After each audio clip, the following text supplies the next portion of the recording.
Welcome to the In Pursuit of Luxury podcast. I'm Sean Borstrock. Today I'm thrilled to welcome Mary Fellows, a visionary stylist, creative director and founder of GreenWith Studio, with over 25 years at the forefront of fashion, luxury and media across the globe. After studying at Central St Martin's in London and assisting the legendary Isabella Blow, Mary shaped the style landscape at British Vogue, launched Vogue Turkey as its first fashion director, and became the inaugural style editor at The Economist. She styled A-list celebrities like Olivia Colman for the Oscars, pioneering sustainable red carpet wardrobes, and contributed to 11 international Vogue editions and over 50 global titles. Now, as CEO of her B Corp consultancy, Mary drives ethical innovation for luxury brands, blending her expertise in consumer trends with actionable sustainability solutions. An executive fellow at King's College London, a sought-after speaker and thought leader, she's redefining luxury for a more responsible future. Mary Fellows, welcome to the In Pursuit of Luxury podcast. Thank you for having me. It's great to see you. So just give us a little bit of a background story of 25 years in the fashion industry. Yeah, gosh. Okay, where to begin? Well, I mean, I started as a minion with Isabella Blow, who was one of the great icons. There's a film coming out about her, actually, I think towards the end of next year with Andrea Riseborough. Yeah. And Izzy was one of the great, she was like the Peggy Guggenheim of England, or one of these great iconic sort of doyens. And so that first week with her, age 16, kind of opened my eyes in a way that, you just couldn't even imagine, with all sorts of madness and adventure. And it sort of set in train my career path in a way, and sort of put in the DNA of my career, which was I always wanted to be where the new frontiers were. I didn't ever want to get stuck in what I call the gilded cage. So even though I led a career that broadly was defined by luxury, that was publishing, lots of Vogues and The Economist, and I've probably either contributed or been profiled in over 60, maybe up to 70 publications throughout the 25 years. And yes, it was always defined by new frontiers and luxury, but also for me, luxury was adventure. So I wanted to go, after my time at British Vogue, I was much more interested in going in and working with Condé Nast International, but when they were building new Vogues in Russia and India and China, because I thought that to me was luxury, was to have these adventures that combined geopolitics or luxury or publishing. And then that kind of took me right up to about 2012. I just finished helping build and spearhead the first Vogue in the Middle East, which was Turkish. And I felt that fashion and publishing and luxury were kind of going the way that music had with Spotify and previous to that Pirate Bay. And so I realised that I needed to pivot, and I wanted to stay, again, always at the forefront of where the next frontiers were. So I moved to the States and spent a lot of time over there doing a combination of Hollywood styling, working with digital giants such as Amazon Fashion, Yahoo Style, consulting, contributing to different Vogues and other magazines, doing big advertising jobs, bit of film, bit of this, bit of that. So there was that. And then the final kind of last 7 years or so have been defined much more by a kind of a first gradual and then quite rapid move into sustainability. And that came about when I was trying to convince the world's most famous brands to dress what was then one of the world's most famous women, which was Olivia Colman, for the Oscars. And I pleaded with them to do us one sustainable dress. And I wasn't really asking for a whole, let's say, to change all their supply chains or to change their company mission or anything like that. It was just one dress, but in sustainable materials. And I'd offered to do all the hard work to make sure that was possible. And most of them said no. And that's when I had this call to action, which was, I was thinking about where does my career go from here, and I've never been frightened to pivot, never been frightened to have these big changes. So I thought, well, I think the next frontier is sustainability, and I don't know enough about supply chains and compliance and procurement, but I certainly know about how to build luxury and how to build icons and how to bring creativity and design into areas that need it. And I saw actually the next frontier of being luxury actually being synonymous with, they call it sustainability. I have a policy that we ban that word, but impact and purpose. So I hope that gives a kind of broad stroke. Yeah, no, absolutely. Summary. So stepping back a bit, I mean, Isabella Blow, who I also knew. Yeah. Because she was, obviously friends with Philip Tracy and Alex Wardley. And I kind of moved in a bit of that circle. Yeah. Well, we probably crossed paths late at night probably, a few times. Yeah, we don't go there. No, now look how well behaved we are now. Exactly.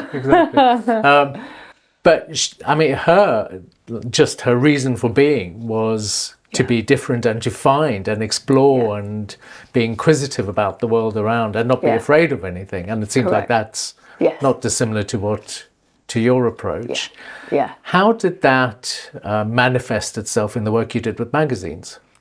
Well, Izzy taught me that to be good as an editor, and don't forget that back in the day when I first started with her, I was 16, so we won't allude too much to, but that was the 90s, okay? And back then, don't forget that editors back then, we were looking at, say, the kind of, Phyllis Posnick, Hamish, Polly Mellon, Izzy, Susie Menkes, those, Andre Leon Talley, Michael Roberts, these editors, you remember Michael? Yeah. Oh, these were people I looked up to so much because they were fearless and brave, and they managed to combine whatever their output was. It might be styling a shoot, commissioning a photographer, commissioning an article, being sittings editor when you weren't working with models but other talent. And whatever they turned their hand to, they just did it with the same vision, but obviously in different ways and different outputs. And that was one thing, as he taught me, was that you can do anything. If you're smart and you're creative, but you've got a brain and you're articulate and you're educated and you like to express yourself in multiple ways, be that through words, pictures, film, outfits, collaborations on styling or on even designing product with designers. If you've got the confidence and the creativity and you do your research and you love it, you can do anything. And don't be limited by being put in boxes by how the rest of the industry says you should be. So I'd always taken that guidance from her, which was just to be really fearless. And one of our first projects was, she said, I think we should do a shoot inspired by, I read that Elizabeth I used to go hunting in white satin. I need you to go down to Kilgore on Savile Row. Let's call Amanda Harlick. Let's tell her to come for lunch. Amanda, come for lunch. Let's get McQueen to do a riding habit. Let's get Manolo to do some amazing boots. I know, who could make the whip? We need a whip. Damien Hirst, let's invite Damien to tea.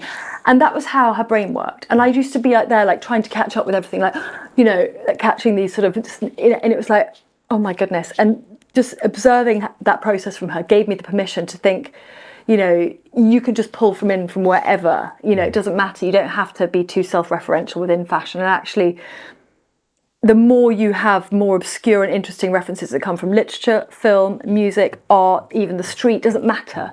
That's where what enriches your work is, as long as it's full of the most broad base of references. It's a bit like a chef having an amazing store cupboard of ingredients, So she gave me permission to do that. And I think the other thing, the legacy she left me with, was she used to say to me, when you get an idea, follow it like a bloodhound. Because she came from the countryside. I used to go and visit them up there in Stroud. And she loved the pageantry of being out hunting and these things. And so she said, just follow the scent. And you don't know where it's going to take you. You're not meant to know. But never, if you feel it, if it's talking to you, just follow it, and you'll learn, and it'll show you. But so it was about not being prescriptive and being fearless, really, and being okay to make mistakes and have fun with it, really. Sure. And how do you think things have changed since then? I mean, they obviously have. Oh, they really have. I think what changed was alluding back to how I saw the disruption of fashion and publishing coming from, this groundswell of social media and digital activity, and that was both e-com, product being available in 130 countries, to the breakdown of the walls of media being the gatekeeper into this fantastically democratized social media. But when that happened, it empowered so many others to have a voice and to have access.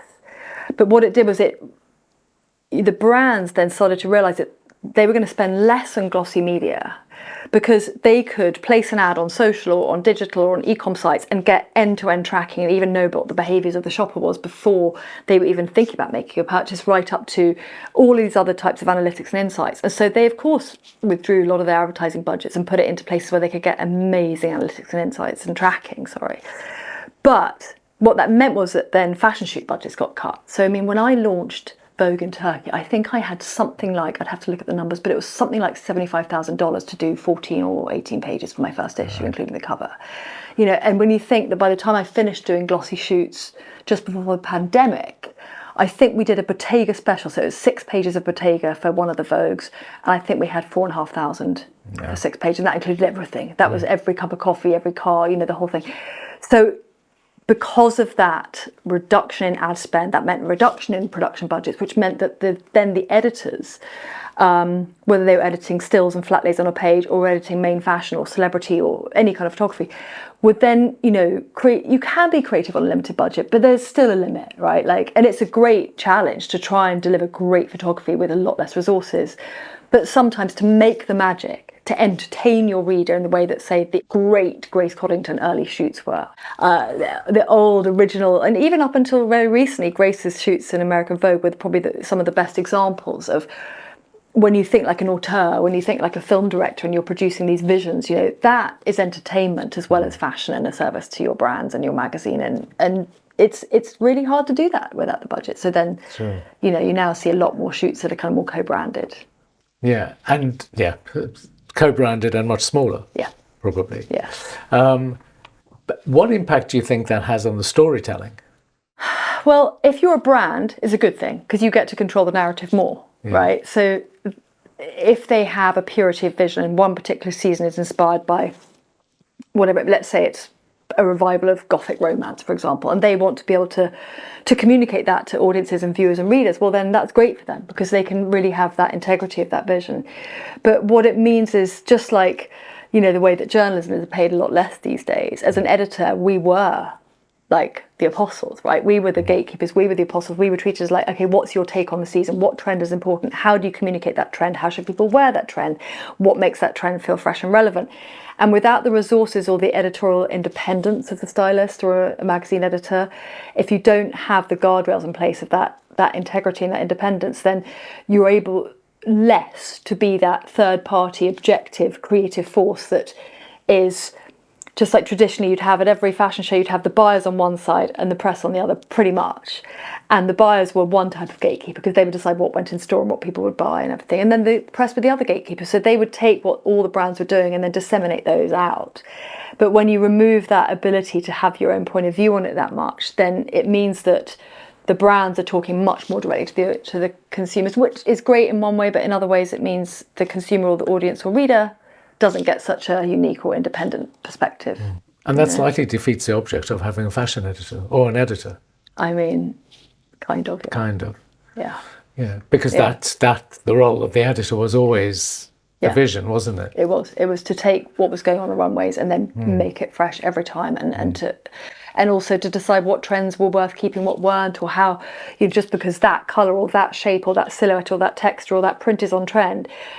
It was also about how do you mix it, how do you wear it, how do you communicate it, what makes it new, what makes it interesting, or what how much do you prioritise it or deprioritise it, and it was a luxury to be able to have that position. Sure. We were the tastemakers. Yeah. And that's an interesting take. So if we're thinking about the brands controlling a lot of that narrative, how does that influence how we see luxury? Again, I think it's the same as before in the way that from a brand point of view, it's great because they get a much purer delivery and they can control the narrative. But how does it influence? I think for the readers or consumers or audiences, they have to become more savvy. And I think they have to, or are starting to think, well, if I'm being sold to every time, even through what I thought was an independent media channel, I now have to take a position as a reader. I'll now take a position that everything could be SponCon, everything could be paid placement. Therefore, I have to be a little bit more suspicious or just take it at arm's length or with a pinch of salt. Whereas 20 years ago, you would look at whether it was an interior design shoot or a fashion shoot or a food shoot or jewellery or whatever it was. And because it had the stamp on it from Harper's or W or Vogue or whoever it was, you would buy into it. And you may know that they would try and work with their advertisers and include their product when relevant. But I think back then you could trust. That's why everyone would wait for the next edition of Vogue or Harper's. They'd be like, oh my God, Harper's has arrived through the door, or I'm going to rush out to buy the newsstand. Because you wanted to know what those apostles were saying and doing and saying is the thing to know about, whether it's the art or the film or the fashion. And when that goes, I think people start to become a little bit more distrustful in the same way that now, even the French just recently have had to clamp down on influencers by saying, if you are doing X, Y, Z, you have to disclose that this is paid partnership. So I think now everyone's a bit like, ooh, what's the agenda here? And that's not nice, No, and it's a shame. yeah, exactly. And that's, it means that the views or the messages, the key messages are quite skewed in favor of the brand, good or bad. Yeah. But it just means, that the consumer's losing out on... Yeah. That kind of curated, I hate that expression really sometimes because it gets so overly used in the world Everything's of lifestyle. curated. Everything's curated. Yeah, my kitchen cabinet is curated with spices. I mean, but yeah. And that's been the biggest shift over 10-ish years. About that, yeah. Yeah. And it was a gradual shift too. It was really around 2012, 13, 14 where the shifts really started to show up. Yeah. And so what impact do you think that has on kind of how the manufacturer sells their story? Do you mean manufacturer as opposed to the brand? The brand. Or the brand. Yeah, the brand. I think that what's happened is if you look at things, they often come in patterns of cycles, right? And if you look at now, the fact that I think a lot of, let's call them viewers and audiences, because it used to be readers, right? But now, it's multi-channel. So sure. Now, because there is this assumption that you kind of have to treat the content you're seeing, could be printed or digital, whatever it may be, because you have to treat it as it could have an agenda. It could have been partnership content or paid or what they call SponCon. That is why you're now seeing this shift back where consumers are demanding authenticity from the luxury brands they buy into. And I recently was very lucky to be asked by Pinterest to come and sit and deliver some thoughts to, I think it was about 55, 60 luxury decision makers about the state of luxury today. And what kept on emerging throughout discussion was that consumers and customers, being quite often one and the same, now in a way distrustful or just suspicious or just not entirely sure. So they want authenticity. And that means the brand has to deliver proof on the provenance of the product or talk more about where things are made or what the brand stands for, what causes they stand for, what they support.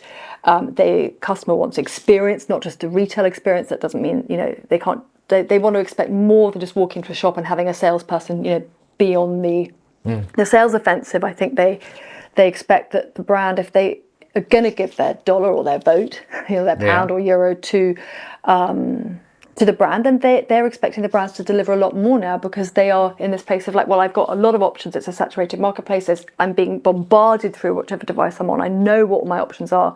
And, if you want my money or my loyalty, you've got to really earn it. Whereas, that's a big shift back into the power. It goes back to the consumer or the audience now, which is good. In a way, we hold people to account. Sure. But do we? Good question. It depends. I mean, really, it really depends on the brand and on the product and the season and the territory, right? I don't think there's a hard and fast rule. I don't think it's binary, like do we or don't we. But I think you can take a case such as you probably read about the story of when Dior, Armani, Moncler, and Loro Piana, among others, have been looked at. Let's say the justice system in Italy, I think, was sort of thinking, well, made in Italy is a really big value add, and it's being very much deployed by a lot of these luxury brands. Let's just see how their made in Italy product is. And what they found was, according to the reports, undocumented Chinese workers quite often sleeping on factory floors, being paid €50 per bag, which are retailing at 3,000-4,000 euros. And sometimes they'd had the health and safety mechanisms removed from their devices to make them make more. And I think if you're a luxury customer spending several thousand euros, I think you expect more than that. And so do people care? It depends if they know that kind of news. But I mean, that was all over the mainstream. And so if you were, let's say, a Dior customer, you'd probably be quite disappointed, you know. Not always. Some people may not care, but... No, and I was wondering, how has that impacted on the bottom line for Loro Piana or Dior, Armani? Well, it's interesting that some earnings came out the other day, and Bruno Cucinelli had gone, I think, about 23% growth, I think it was, about 6 weeks ago. And I think LVMH's earnings were down 15-20%, if I remember rightly. And I think that's not directly attributable to, say, this dawn rate I've described. Sure. But I think when you compare what Bruno Cucinelli stands for and how he's managed to continue to have pretty solid growth is because he cares about his workers. He shows you who the workers are. He talks about his family, he talks about the region, he talks about the wine and the food and the animals and the land and the soil and the materials. And whilst no business is perfect, I still think you get the sense of the customer that if you're buying into, say, Bruno Cucinelli, you're unlikely to find that kind of labour abuse or lack of transparency or lack of provenance, which you might find at other brands who are, the image is first, but what happens behind or under the bonnet is not as volunteered and is less attractive. Yeah, and I suppose you think about luxury, it's the pinnacle, or it should be, isn't it? And the plus ultra. Yes, and when we spoke before, we spoke about anything. You mentioned tampons. Luxury. Oh yes, I was saying anything can be luxury. Yeah, chocolate, tampons, soap, floor cleaner, exactly, cars. Well, I mean, chicken. Yeah, exactly. I mean, what does that do to how we understand what luxury is? I think it dilutes and fragments, and it means that something as simple as a semantic can end up devaluing a lot of other things, and so you end up needing either new words or even better, rather than trying to find new words, it leaves the brands or the advertisers or those trying to sell product in a kind of show don't tell capacity. So they can't just say this is our luxury bag or our luxury hotel stay. It's like, this bag was made by these artisans of this incredible material. In our hotel, we do this, this, and this. And so it is show, don't tell now, whether it's through the words or through the pictures or both. Through the overall message, you kind of have to show it now, because you can't just tell someone it's luxury, because do they believe that anymore? When even tampons can be. And should everything be luxury? I mean, it's such a relative concept, isn't it? Luxury. And exactly. what luxury means to say. My mum, when we were growing up, her treat to herself was, she used to go to these 2 Red Cross shops. One was in Chelsea on Old Church Street, I think, and one was in St John's Wood. And she used to be like, so I went into the Red Cross shop, and all these rightfully rich women nearby must have been having these wardrobe clearance because I found a pair of Ferragamo shoes for £20. And that for her was immense luxury. She owned a piece of luxury that somebody else didn't want, and she got it in this amazing price point. Somebody else would be, let's say, my friend Angie, who works for a company called Gina. Her husband owns Gina Shoes. He's one of the owners. And for some of their customers, luxury is to go into the Sloane Street shop and drop £45,000 in an hour on some shoes. That's a luxury experience. So it's so relative. It's like saying this is good value. Well, to who and for what? Yeah, but do you think that luxury as a term should be preserved for something other than the experiences you've described? So other than the... No, because you can't own a word. I really don't think anyone's like...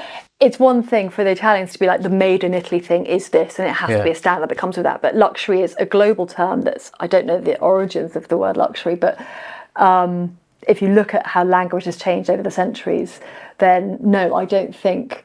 I think in a way the luxury industry probably fed the beast by making luxury this such big ordeal that then everyone else realised, well, if they put the word luxury in, it sells products, so we'll put luxury in front of our chicken or hand soap or floor cleaner. So it's a bit like the counterfeiting. If you overdo something, then don't get angry when the imitation is the greatest form of flattery. Sure, but then I mean, it's an interesting approach. But then what you referred to earlier about the experiential luxury, that's not the same luxury. So we're now describing levels of luxury. Yes. And like you'd have different kinds of T-shirts. You don't have one T-shirt. And I just wonder if that undermines the essence of the craftsperson. The person who's spent years and years crafting or learning a craft.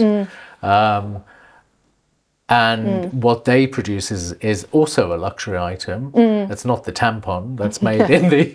I don't know if that's always the best. But do you know what yes, I know what I mean? Saying, but I think in a funny way again, when the word becomes so saturated and overused that it dilutes the meaning of it, and then the brands, like we said, have to do a show don't tell, they will then find themselves needing to use the word like our artisans, our craftsmen, and like Hermes do, they quantify and qualify, right? And a lot of brands now have to, like I think when we were talking before, I mentioned about Sheep Ink, this fantastic knitwear brand.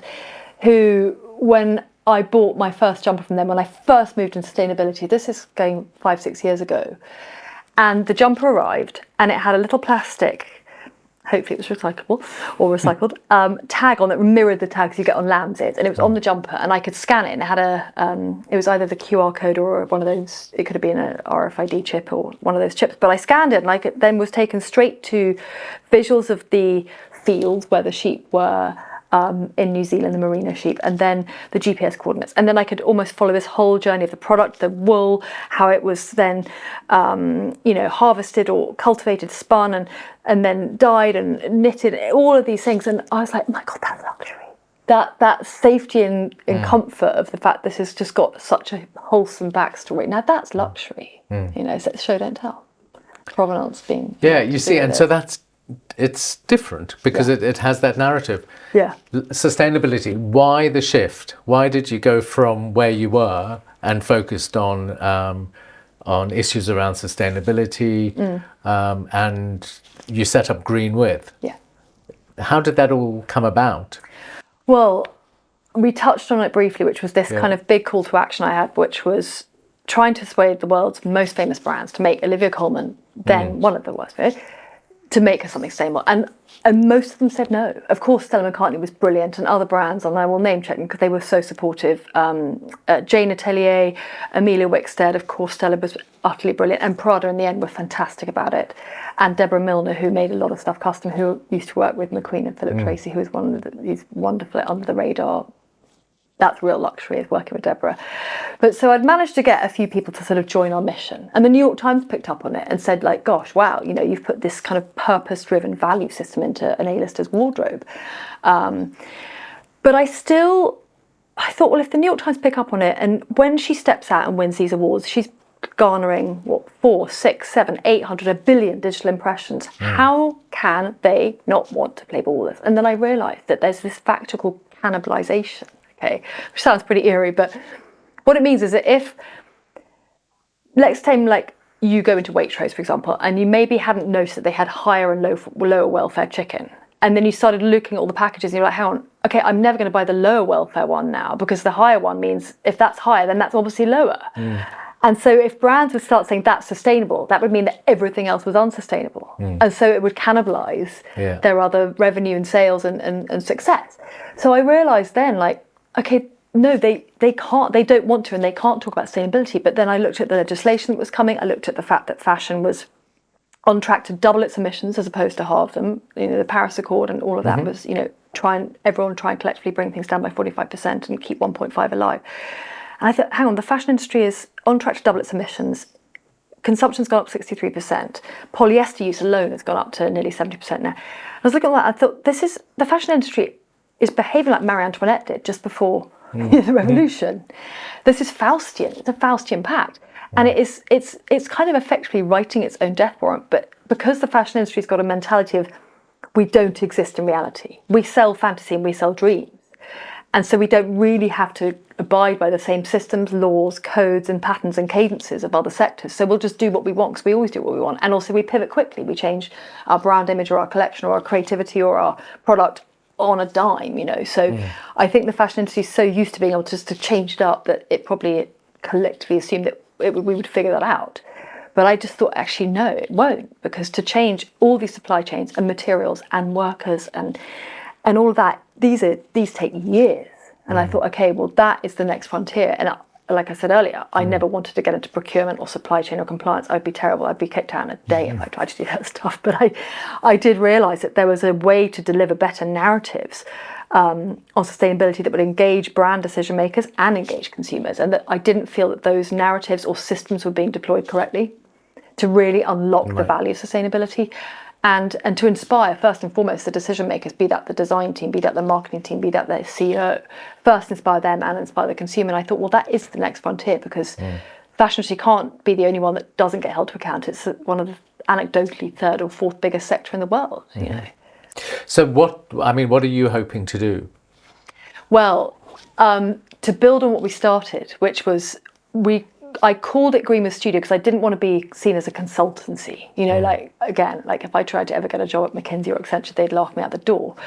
I came from a very high turnover creative background, and I wanted to create a studio-based environment where we could take on very hands-on projects that were about execution and action as opposed to lots and lots of talking. And I'd seen a lot of sustainability consultants in multiple sectors, but I felt that there was just a lot of talk.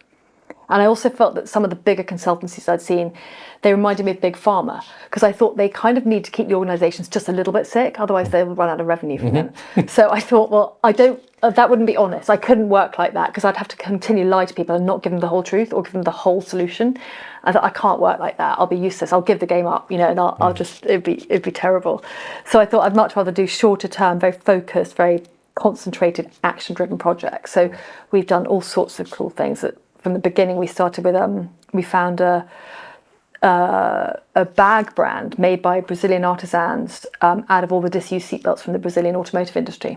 Oh, interesting. And these were women who were living in the favelas, who had no skills and were economically extremely challenged. And this brand was helping them and to use in a circular and sustainable way all these dead stock seatbelts that were amazing Brazilian bright colours. Right. And we managed through lots of effort with a group of us to get these bags for the first time ever. Self just put an unknown bag brand next to Prada on the shop floor, and it was an unknown bag brand, and they were a sustainable brand that had social, environmental, and circular impact in. So I was really proud of that, and we've done lots of interesting things since then, including authoring a white paper for the British Fashion Council, which I'll come on to in a bit. But what we're now doing is in development of some software, but I'm not going to say anything about that yet. Okay, it's still just slightly under wraps. Okay, tell us about the white paper. Well, again, because it was quite an extensive piece of work. It was huge. Yeah, it was huge. Yeah, it was like doing a PhD. Yeah. I still laugh, because until not long ago, I was, running around big hotel suites with actors with bags of luxury products, bags of Jimmy Choos and, 2 security guards, one from De Beers and one from Cartier, and, doing all this. And suddenly the next thing is I'm authoring a white paper. So I always joke and say, it's the worst imposter syndrome I've ever had. But I did do some time at The Economist when they had their equivalent of How to Spend It was called Intelligent Life. And I was there from the beginning for a few years. And so I had always done a lot of written work throughout my career, and I'd done some time at Cambridge University during the pandemic. And so I had a few I joke, latent skills knocking around in the attic that needed to be dusted out and shaken out a bit. But it came about because I was having endless chats with my colleagues and friends over at the British Fashion Council, and I was explaining that I thought that they could build on the first big paper they did, which is when they launched a division of the British Fashion Council called the IPF, the Institute of Positive Fashion. And they'd done this really brilliant paper about the future of the circular fashion ecosystem. And there was different areas within that needed to be delved into more.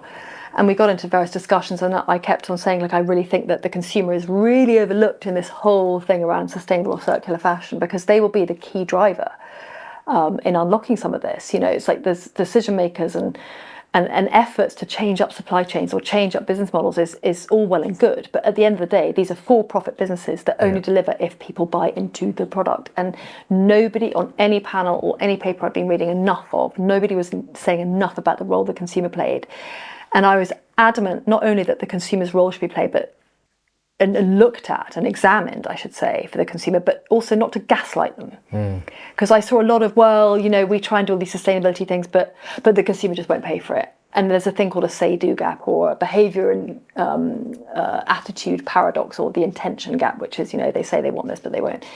And I've actually always turned around and said to the brands, that gap exists in your brand before it exists to the consumer, because you've got a say-do gap between your sustainability teams and your marketing teams. And when you address that, you don't have a say-do gap for the consumer, because the consumer is encouraged to understand what magic they might be buying into. But if you try and kill them, like death by data or death by metrics of, supply chain information, they're not from the world of supply chain and textile manufacturing. Why should they understand that? So that was my mandate, was, can we look at the role the consumer can play in actually unlocking these outcomes, and what role will technology play in that? And so that was what the focus was on. But it was a year and a half of, nearly 2 years in the end, of work. And so what have the British British Council done with that?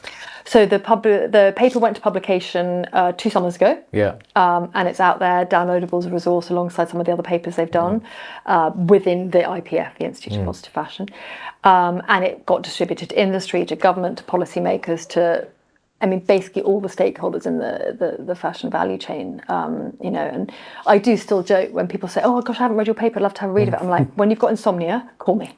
It'll do more than, you know, any of those, you know, because it's quite heavy. Yeah. I say it's the greatest antidote to insomnia. But I'm very proud of it, though. You know, for someone who was, as I said, running around the front row at shows to suddenly be writing a paper, it's an honour.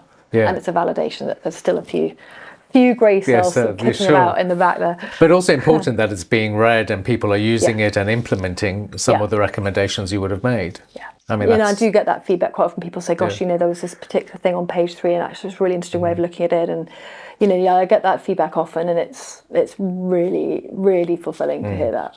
Yeah.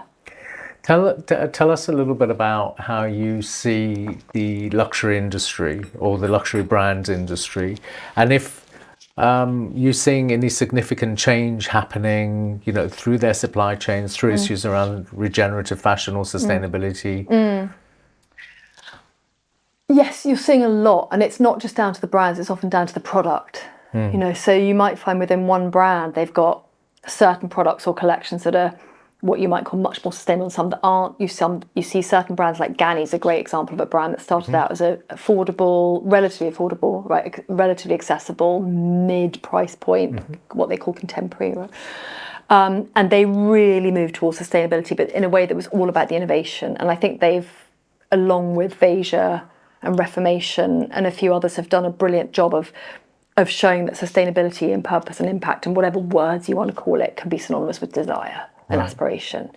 And do I think enough brands are doing enough about it? Yes and no.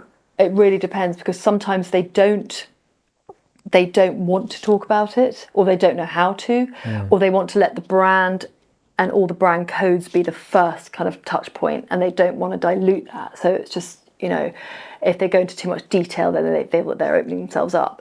But you're definitely seeing a lot of shifts, you know, because I think whether it's the threat of losing customers or it's the threat of getting penalties from the regulators, whether it's for greenwashing or for failing to, you know, let's say the awful case study being Burberry, they were found to have destroyed and burned $28 million worth, I think it wasn't, or £28 million worth of unsold stock. And so those kind of reputational damage things, you know, Coach, another case study, right? A girl who was an influencer called the Trash Walker she looked at lots of different companies' trash, and she decided to zero in on Coach. And so she set this social media video up with saying, okay, today we're going to look at Coach. And so she takes you onto their website. This is a really good company. Look, they do so many good things for people and for planet. Let's go see what's in their trash. And she went through the trash, and it was like that scene in, you know, Mary Poppins. Like, out was just coming brand new bag after brand new bag with slashes on them, and the tag's still there. And after that happened, that video went viral. The Coach website was then shut down, or it crashed, I'm not sure. They then had to put a placeholder saying, look, you know, bear with us. In terms of, and then several years later, they came up with their quickest and best ever selling collection called Coachtopia, which was designed using recycled materials in collaboration with much younger audiences. A lot of them were students in New York in fashion schools. So I think that threat, that reputational damage thing, is something that a lot of brands are being very careful about, quite rightly. And they're starting to now see that the customer will pay more or wants it, and then they get free advertising when the customer's got something to talk about that they're proud of. You know, it's got nice values in it and more beautiful advertising. Well, storytelling's super important. I mean, thinking about Coach and, well, or not necessarily Coach, but most luxury brands are producing, you know, plasticized canvas handbags. How, I mean, is that ever going to shift? Because it's such big business and it's so damaging to the environment, the polyvinyl propylene. Yeah. The honest answer is I don't think that the brands are doing enough to do what's called offtake agreements with the new suppliers of, say, bio-based coating, for example, if we're talking about the coating. So you make a beautiful leather bag, whether you're Valentino or Saint Laurent or whoever it is, right? You use, let's say, the highest quality gold standard leather that's been tanned without all the horrible chemicals, dyed well, tanned well, treated well, but to make that bag durable, they have to coat it with something that makes it stain and water resistant. Do they have to? Well, no, not to say they don't have to. They choose to. The interesting thing about your question is that all the innovation we need is there. Pretty much, it just needs scale now. Right. So I don't think they need to invent that much that's new. Stretch is still an area that is early to get that stretch in garments without it being made of really nasty petrochemicals. But most of the innovation that we would need to prevent this kind of use of plastic in all its guises, I've seen in all these panels and these labs I visit. I've seen it. It's there. It just what you need is these offtake agreements where the brand will say, right, we will work with the supplier over 3 years and commit to 3 years of buying their product. And if 10 suppliers get together, they bring down the MOQs or the cost, and that also then allows venture capital investors to go, okay, well, so the brands want this, so we will put some money in to help it because you're going to get these customers. You see, so. But then is the flip side of that, the customer doesn't care. So there will be a queue outside. There's a store on Mount Street that people queue outside every day to go and buy many bags. I suppose there's an education bit in this. And when you go onto the websites of companies that do produce those bags and you look for the fabric composition, it will say 100% leather strap, but it won't say anything else about anything else. Yeah. And I mean, I wonder, you're talking about luxury. Luxury is at the top end. These guys are purveyors of luxury goods. And yet, on the flip side, is that product is not selling the same story. Yes, I'd say there is a disconnect, definitely at point of sale. I mean, but I think that the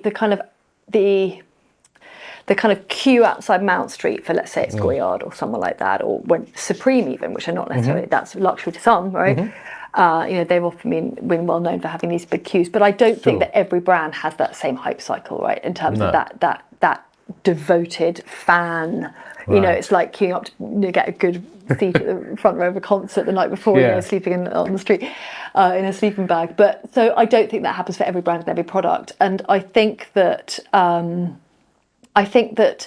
for the customer, whether it's them holding on to that item for life and they want it to last, or whether they want to resell it with wardrobes and accessories, particularly being an asset class of their own, the customer might not see it as sustainability. They might see it as durability, being well made, not falling apart, the brand being able to offer them repairs. So the customer in that respect is helping agitate for a more circular fashion industry, or one that embeds more durability and longevity in it, and they might not realise that is a subset or a part of sustainability. Right. So the customers might think about it in terms of, is it how durable, how well made, did it fall apart?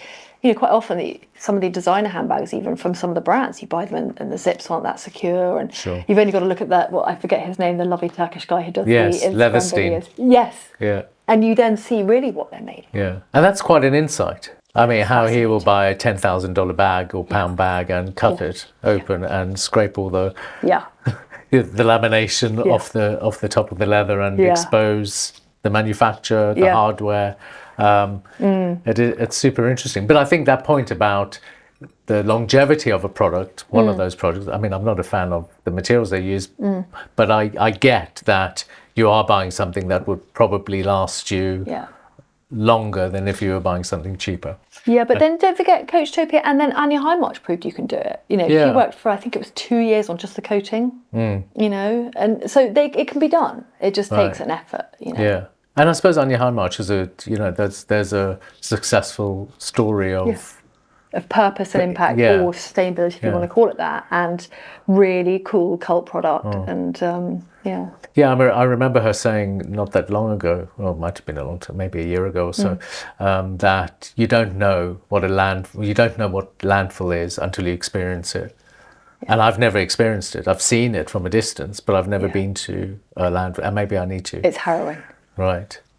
It's harrowing. Yeah. Okay, so moving on from the harrowing. Let's have some champagne. Let's have the luxury. In fact, Mark should be here providing us with some of his sparkling wine. Yeah, can we just do a shout out? Now that's luxury. Absolutely. It's, sparkling wine, which we can't call champagne because it wasn't from the era of Champagne, made and grown in England, Candover Brook. Yeah. Our friend Mark who introduced us. Yeah. And it's delicious. And, it is delicious. yeah. And in fact, at Henry's Townhouse, where we are recording this, they are now going to be using Candover Brook as their preferred it's their only sparkling wine. Brilliant. So that's amazing. And that is absolutely, you see, luxury. and that's why I don't always get that, where I see the disconnect is that, you know, it's all British grapes. Yeah. And it comes from a smallish farm. Yeah. I mean, it's not a massive one like you would in, you know, Chile or France. Or, exactly. Yeah. And that is, you know, they know what's going on the farm. Yeah. And that's the thing. Yeah. So I just want, I mean, thinking about now and thinking about the future, what does success kind of mean to you, and how do you illustrate success in the work you're doing around regenerative fashion and circularity? Gosh, in multiple ways. Some are, you know, on the bottom line, but others are, I measure success in a way that's quite similar to the way that our B Corp scoring framework works. So we applied for B Corp, and we applied quite early, so we only got pending, because I think we were only within the year of opening. But the assessment and evaluation criteria makes you look at so many different ways that you can gain, let's say, credit or a high score at B Corp. And that's a really good way as a proxy for looking at success, because you think about all the ways in which you're doing good, as well as hopefully driving some profit. And I think success looks like that, is that you feel that people who work with you, whether it's short or long term, are finding it rewarding, fulfilling, that you are able to achieve impact and certainly raise some awareness and change behaviour, whoever's behaviour that may be.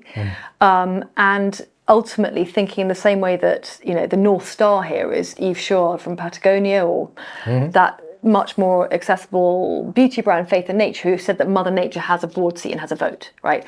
So if you think like, you know, what would the earth, what would the animals, what would the sky, the water, the hedge, the bird, you know, what would they ask for, you know, and what would our own bodies ask for? My own metric of success is, do I feel fulfilled, and do I feel I can look myself in the mirror and go to sleep easy at night having done the right thing? And the right thing doesn't just mean I've got a really nice healthy bottom line and my accountant says well done, you know, because I've moved past that. And I'm really, really proud of some of the impact we've had. That becomes so fulfilling that, you know, let's forget, I took an 85% pay cut to do this job, a job I designed for myself, and I still pay the consequences of that, you know. But when you redefine what luxury means to you, luxury to me is now like, maybe I take one black cab a month, and that's like, oh my goodness, and I, you know, jump in, the black cab driver's brilliant, like that was such a luxury to do this. Or, you know, you save up and you go to a really special restaurant, and then that's luxury. Because before, when I was doing the job at Vogue, you know, we just went, cars everywhere, amazing restaurants, hotels, travel, and you cease to value it the same way. And so now success for me would be about having small luxuries now and then, and also being able to deliver the impact I set out to deliver, and to try and keep the lights on, and, you know, and give other people meaningful work, and to be able to see the change, really, and to meet fascinating people. I mean, that's success, you know, if you're inspired and stimulated and gripped by the people you spend time with, that's success. Yeah, sure. You know? What about kind of the next generation? How do you inspire them? Because you do a lot of work around that. I do. So I have an honorary role as an executive fellow at King's College Business School, and I've done partnerships with all sorts of different universities and some schools actually, which, you know, high school age rather than after that, in the last 5 years. And it's so interesting because there's been no youthquake before them that have been so markedly different to the generation ahead of them, because of the internet and digital devices. You know, like their behaviour, their thinking, everything is so different. And I don't think of how do I inspire them as it being a top-down thing, because with the next generation, in the work I do, I find it has to be a conversation between both sides. And I learn just as much from them as I hope they do from me at times. And so to inspire them, I think, is to show up first and listen, and make them feel heard, make them feel seen, and make them feel that, just like, you know, Faith in Nature give Mother Nature a board role or a vote, is I tend to take a lot of the young people who are doing mentorship or accelerator programs with us, I take them to meetings with, you know, sometimes quite high level decision makers, CEOs and things. And I say, no, but I would like someone from the next generation to be present so they can learn and that you can also learn from them. And I try and encourage them to speak up in meetings and ask questions, or I give them a briefing beforehand, like a sort of equerry might to, you know, a statesperson. I kind of go, right, now this is what you're about to go into, this is what the thing is, now Google them and learn this and check this. And then I encourage them to try and, you know, to speak up and to ask hard questions because they're going to inherit the earth, they're going to inherit the world. And if we don't do things that are in their interests, it's not right. So I try my best to inspire them by saying, you know, I want to listen, I want to learn from you, but you've got to learn from me too. And it cuts both ways. So, you know, if you want to learn to do well and you're here not to have fun, you're here in a professional capacity of sorts, whether it's part of a university program or it's whatever it is. But I will teach you resilience, I will teach you communication, how to articulate proper letters and emails, and I'll teach you all of those skills that you may not necessarily had or may have, or I'll, you know, try and cultivate them. But I try and inspire them in that way by not saying you must do this and this is, you know, you're wrong if you don't, but it's more like you can do whatever you want, but if you do it this way, you're more likely to get success later, and you're more likely to engage people who are decision makers my age. So that's kind of how I say it. It's like, it's your choice, but here are the outcomes. You make your own mind up. And what do they bring? I mean, because you obviously bring a wealth of experience. Yeah. They've, like you've said, that generation, they've grown up in a very different, in a digital world. Yeah. And their curiosity, if they have the curiosity, because they're so reliant on their phones or devices, what are they bringing to you that kind of you think, wow, that is, you know? Oh God, well, they bring so much. I learn every day because they see the world so differently. They bring a confidence and an ability to have self-advocacy that certainly my generation weren't encouraged to have when we were at that age or at that point, early point in our careers. And I find that really, really refreshing that they're so outspoken, sometimes too much, and sometimes they're okay, you know what, enough. But I find that incredibly rewarding and fascinating how they see the world. I mean, I'm just endlessly curious at how they see the world because they see it so differently. They also will help me do things that I can't do. You know, if I'm like, I'm struggling with how to communicate this and I'm terrible on Photoshop, and they're like, give me that.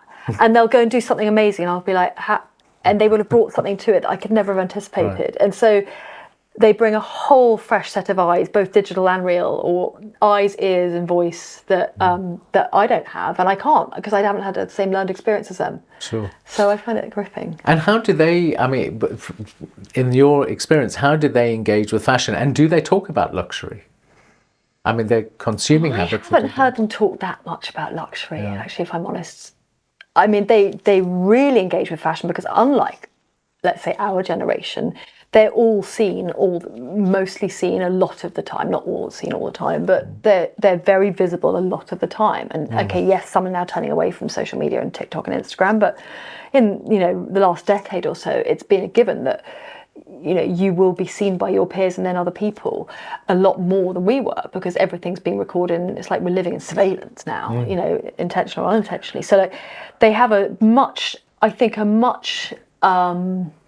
more informed relationship with fashion and luxury than we did, because they can find information out so quickly, and for them it's mandatory because image is everything, isn't it? You know, whether it's for social, professional, or other life, it's self-expression. Like they express themselves through the internet, and so they have a very, I find on the whole, quite sophisticated relationship with style and with fashion, and a much greater awareness about their body or their skin tone or their, you know, the shapes that suit them, and I'm fascinated by how they engage with fashion because it's very sophisticated on the whole. Yeah, and I wonder if they don't use the word luxury because it's not, to them it's not luxury. I don't think it is. I don't think that they see that. It depends. They might think of, say, J.W. Anderson, or when he was at Loewe, you know, one of his things as luxury because they think he's fascinating and he breaks barriers and he pushes boundaries and he's creative and the craftsmanship's fascinating. They might see that as luxury, but I don't want to generalise, but I would think on the whole, their value systems are about transparency, provenance, accountability, purpose, impact. You know, they're aware of the kind of world they've inherited, and I think they're probably quite rightly the most suspicious and the hardest to win over. And I really, really respect that. I think it's great that they hold people to account that way. Yeah. So what's the biggest impact you hope to have on them?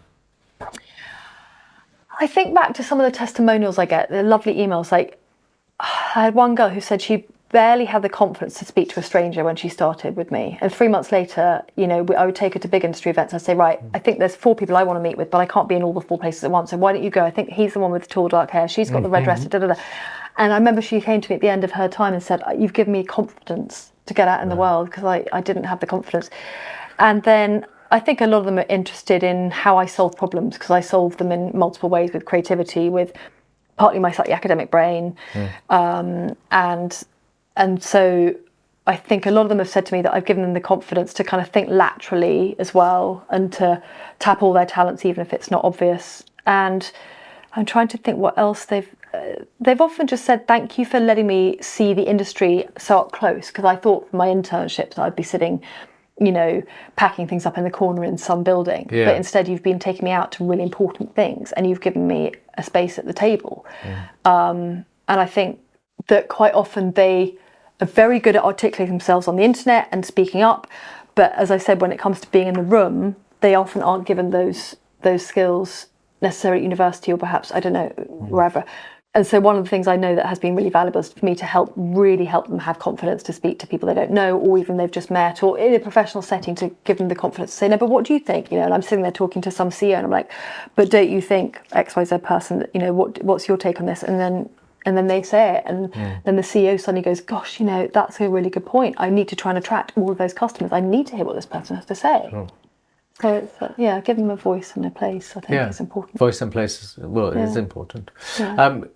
Just before we wrap up, thinking about the future, what do you think the future holds for luxury brands? I think the future, I'll give you an example of a luxury experience I had very recently that I think would be my utopia for luxury. It won't be everyone, but it certainly would be for mine. I did an event at this amazing Swiss appliance manufacturer's showroom in Wigmore Street, and they had John Pawson come in and design their showroom, so it's already beautiful. Their appliances they're like something that's sort of come out of the ether. They're beautiful and kind of mirrored and metallic and minimalist. And when you buy one of their appliances, you can have an ongoing back and forth through your phone with somebody. If you're like, hey, how do I do a sous vide again? Or remind me the best way to do a venison loin, or how do I do puff pastry? And you can have this amazing ongoing conversation with experts within the brand.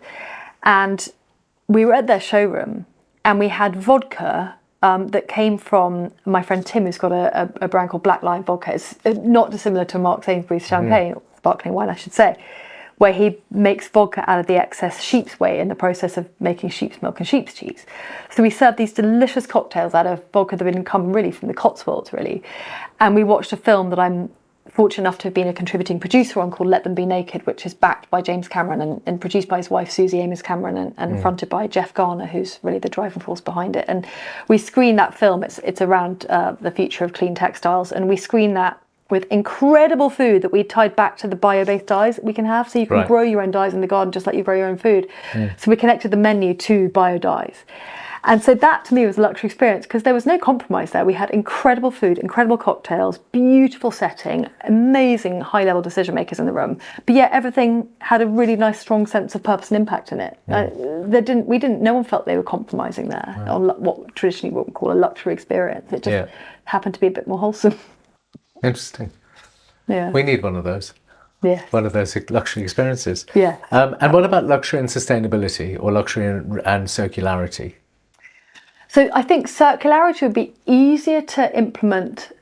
It generally, depending on the product, is easier to implement than sustainability, because circularity often refers to not only designing in something that can be designed for disassembly at the beginning, that takes a lot of effort, but certainly to divert things from waste streams and to give them new life, or to take them apart and downcycle them, repurpose them, redistribute them. That, in a way, just takes imagination and effort, but is kind of doable. Now, being sustainable, if we're talking about sustainable as in being the actual true, when we were at Cambridge, the true definition of sustainability was from whatever it extracts from the earth in the process of its creation, it leaves the earth either the same or better. And so I think if we're looking at it in that purest sense of the word, for brands of all at all the strata and price points, to be sustainable, which is is going to be a lot harder because it involves manufacturing of goods, and so circularity is, but circularity is even feasible. Like it'll be feasible even at a lower level, like for ASOS or Primark, or you'd hope there'll be take-back schemes where they're not just being done for virtue reasons, but just like Apple, you buy an Apple computer and you're welcome there for the rest of the product's life cycle to go and learn, have repairs. It's the same mentality. It's actually just smart business to enable the customer to have an ongoing relationship with you for the use phase of the product. Sure. What is your luxury? Oh, well, certainly a little splash of that vodka or some of Mark's champagne. That's luxury. And now, actually, luxury is getting away from being productive and being in nature. So I tend to go a lot. I'm very lucky. I go and stay a lot at Hill's house, which was where Isabella Blow lived. It was the seat of the Blow family near Stroud. It looks over 5 counties, and the joke is that the house's nickname is Wuthering Heights on a Withering Budget. So sometimes the hot water doesn't work, and then there's water coming through that room, or but you're surrounded by tapestry sitting next to Gilbert and George, sitting next to McQueen things, and the house is full of culture, and yet we live really simply. Actually, it's not a grand existence. It's very simple. We just run into the farmers market and make use of what we can, and it's that to me is luxury, is to be able to look out and wake up. When I wake up and I hear the cows lowing, I know that I'm happy. And just that sound in the morning, and then looking out and seeing the grass, and then going to the market and meeting the guys who make all the cheese. Or recently I made my own floor tiles at one of the ceramics workshops over there for my new house. So that was luxury. So like luxury to me is going and being connected to amazing people who are imaginative and inspiring and who are purpose driven, but not earnest, and kind of, they're not smug about it. They have fun about it. Brilliant. Mary Fellows, thank you very much for joining me. Thank you very much indeed. Thank you. It was great to chat to you. And thank you to Henry's extremely smart town. Yes. It's been so beautiful. Now this is real luxury. Thank you. Thank you to Mary for joining us. Thank you to Henry's Townhouse for hosting. And thank you for listening. Don't forget, you can catch up on all previous episodes of the In Pursuit of Luxury podcast on your favourite listening platform, and catch up with all the exciting things taking place at In Pursuit of Luxury at inpursuitofluxury.com, where you'll find information about our London and Zurich executive training program, our In Pursuit of Luxury journal, and of course the In Pursuit of Luxury conference, a collaboration between Ravensbourne University and Goldsmiths University London that takes place in September of this year.